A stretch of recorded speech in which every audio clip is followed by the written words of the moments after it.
Magandang araw po sa inyong lahat. Ang talumpati na ito ay pagpapatupad ng same-sex marriage sa Pilipinas. Para po sa akin, hindi ako galit sa LGBTQ, pero hindi po ako sang-ayon sa pagpapatupad at pagpapalegal ng same-sex marriage sa Pilipinas.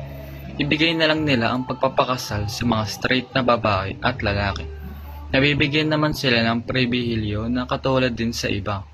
Ang kasal ay sagrado sa mata ng tao at sa Diyos. Ang Civil Code ang nagsasaad na ang lalaki ay dapat magpakasal lamang sa babae.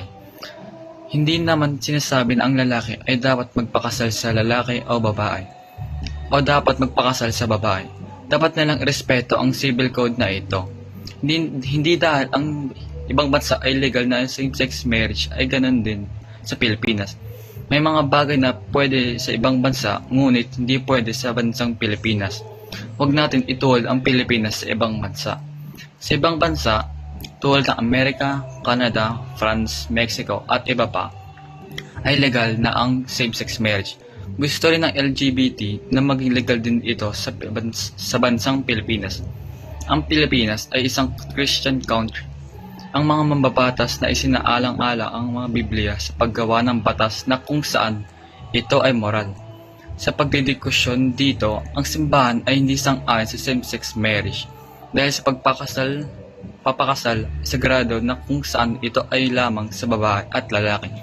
Kapag babae ay magpapakasal sa kapwa babae o lalaki na magpapakasal sa kapwa niyang lalaki, nilalabag ang Family Code ng Pilipinas 1987 na kung saan nakasaad dito na marriage is a special contract, permanent union between a man and a woman, entered into accordance with law for establishment of conjugal and family life.